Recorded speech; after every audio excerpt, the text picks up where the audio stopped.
Muy buenos días, muy buenas tardes. Muchas gracias por esta invitación tan especial. Para mí es un privilegio estar en este espacio con profesionales tan destacados como todos los que están aquí presentes y también compartiendo sus ponencias. Quiero empezar contándoles que trabajé para una empresa de bienestar. Después de muchos años en el área corporativa, trabajando en desarrollo de proyectos, decidí cambiar toda mi carrera hacia el mundo del bienestar para buscar otros propósitos, otros aprendizajes y fui muy feliz. Sin embargo, pasando el tiempo, me di cuenta que mis compañeros estaban en otros países y teníamos una comunicación cercana, empezaron a cambiar la forma como se comunicaban. Ya no eran tan optimistas, ya no asistían tan regularmente a las reuniones, estaban fallando, se estaban enfermando, había mucha rotación. Las reuniones que se hacían en grupo se convirtieron más en monólogos que en programas o procesos o espacios de compartir y de desarrollar ideas y propuestas. Y fue ahí cuando me di cuenta que algo estaba profundamente roto en la organización, porque ¿cómo era posible que en una organización en donde ofrecíamos bienestar no había bienestar para nosotros? Y fue ahí que tomé la decisión, como muchos, de salir de esa organización, pero también esa brecha entre lo que ofrecíamos y lo que realmente sucedía es lo que hoy me tiene a mí en este espacio. Con el propósito de conversar con ustedes sobre las posibilidades que existen de alrededor de rediseñar estos sistemas o estas formas de desarrollar programas en las organizaciones, que sean mucho más holísticos, más humanos, más reales, más integrados. Crear un programa de bienestar puede resultar en papel muy llamativo, pero no necesariamente lograr lo que estamos buscando. Y sucede porque lo trabajamos de una forma lineal, una lista de beneficios que son muy puntuales y que se pierden en el tiempo versus tratarlo como un ecosistema. ¿Y qué es un ecosistema? Un ecosistema es un entorno vivo, dinámico, que se complementa, que crea valor, que tiene una comunicación constante, que se nutre. Entonces, eso es lo que buscamos, que todas esas piezas funcionen juntas, porque en ecosistemas una sola pieza que no esté funcionando logra desbalancear todo el proceso. Entonces, ¿de qué nos sirve tener un buen salario si de pronto el jefe que tenemos destruye nuestra salud emocional? ¿De qué nos sirve trabajar en una organización donde la causa es inspiradora, pero no puedes dormir porque las jornadas son muy largas, porque tienes mucho estrés y terminas enfermándote? ¿O qué tan interesante es hacer parte de un equipo donde te sientes muy acogido, lo disfrutas, pero no tienes ninguna proyección financiera? Entonces, son elementos que son importantes, pero que si se trabajan de manera aislada, pues terminan por hacer que las personas salgan de nuestras organizaciones. Las empresas que han sido exitosas desarrollando programas de bienestar han instaurado este modelo 5D que tiene que ver con 5 dimensiones muy importantes de nosotros los seres humanos dentro de las organizaciones. El tema físico es el más tangible, el que más rápidamente uno se da cuenta que hay algún desbalance, algún desequilibrio. Y para no ir más lejos, aquí tengo unas cifras muy generales. El 88% de las enfermedades crónicas se dan por estrés laboral. En Latinoamérica, casi que el 50% o más experimentan un burnout.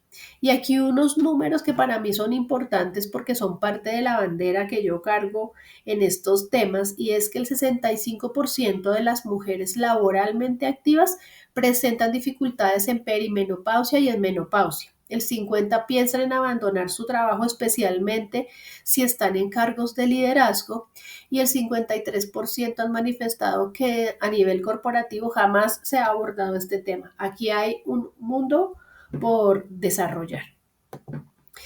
Un caso de un par de empresas que desarrollaron al interior de sus organizaciones programas de bienestar enfocados en esta área.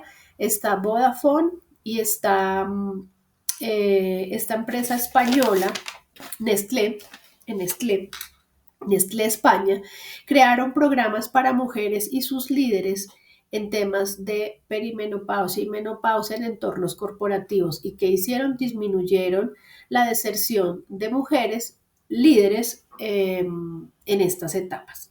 Y otra, una empresa de tecnología, comenzó a reasignar tareas y cargas para disminuir el burnout en sus empleados que tenían jornadas muy extenuantes.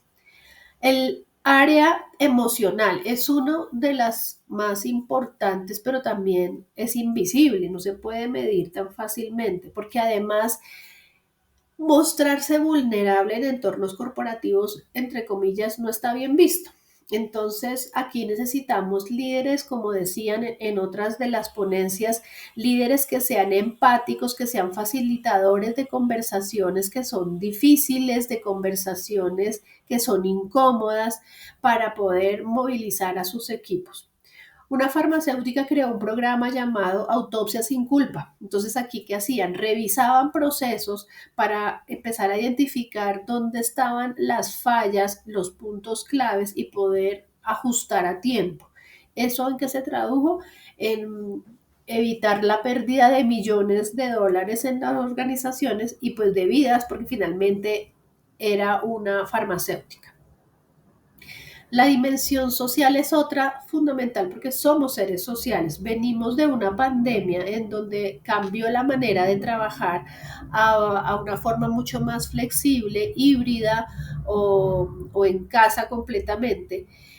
Y se empezó a valorar mucho lo que esa persona en ese entorno pudiera producir. Pero aquí la invitación es a que se valore mucho más el trabajo de forma colaborativa, que cree conexiones genuinas. Mm, En ese trabajo híbrido, en ese trabajo remoto, las personas manifiestan sentirse muy solas. Entonces, el crear estos espacios en donde haya realmente un trabajo de no social solamente, sino de apoyo, va a ser muy valioso. Dos casos. Uno es la creación de círculos de apoyo como de intergeneracional, pero también entre áreas en donde se reúnen, pueden contar cuáles son los proyectos que tienen, qué están haciendo, qué dificultades, y desde distintas miradas se puede empezar a dar opciones. Aquí que ha surgido, han surgido proyectos de innovación que no se estaban pidiendo, pero fluyeron, y otro era un banco de talentos en una empresa alemana que creó un banco no solamente a nivel físico, donde gente que ya estaba retirada podía reunirse y continuar con sus encuentros a nivel social, sino que eran como ese banco que se necesitaba para poder apoyar ciertos proyectos, ciertos momentos muy puntuales, con un conocimiento muy valioso de personas que necesitaban de alguna forma seguir vinculadas como a ese mundo corporativo. El área financiera vital, no es solamente lo que ganas, sino cómo usas lo que ganas. Entonces, el apoyo a nivel de educación financiera desde las organizaciones es una herramienta vital, sobre todo para las personas que ya están entrando en sus procesos de retiro. Pero igual si comenzamos desde muy temprano, le estamos facilitando la vida a muchas personas haciendo un mejor uso de sus recursos. La transparencia salarial y los beneficios flexibles para personas, por ejemplo, que son cuidadoras de personas mayores o que tienen hijos con algún tipo de discapacidad o necesidad. Eso es muy valorado por las personas que trabajan en una organización. Y la última, el propósito, el para qué, la razón, por qué nos levantamos, a quién le importa lo que yo hago. Eso es vital porque hoy en día las personas valoran mucho el sentirse conectadas con un rol, por pequeño que parezca, y que sean valoradas con un propósito que realmente cambia en algo mucho más grande, que además es coherente con lo que se dice afuera y lo que sucede adentro. eso es lo que más valoran las personas. Las personas no se van necesariamente porque no les paguen, porque por muchos factores, sino porque se sienten desconectadas de un propósito que es como esa gran sombrilla en las organizaciones. Quiero con todos estos elementos invitarlos a ustedes como arquitectos de estos ecosistemas a que sigan trabajando de forma muy eh, concienzuda, muy profunda en cada una de estas dimensiones para que sean sus mismos empleados quienes ayuden a sumar a la creación de unos programas que, como les decía al principio, sean hechos de forma sistémica para que funcionen, para que se mantengan en el tiempo, para que se hagan de su organización una organización mucho más rentable, una organización sana. Espero esa información haya sido de mucho valor para ustedes y recuerden que el bienestar ya no es solamente un asunto de recursos humanos, sino que se debe transformar en una estrategia del negocio. Estos son mis datos. Cualquier información que necesiten, estaré encantada de conectar con ustedes.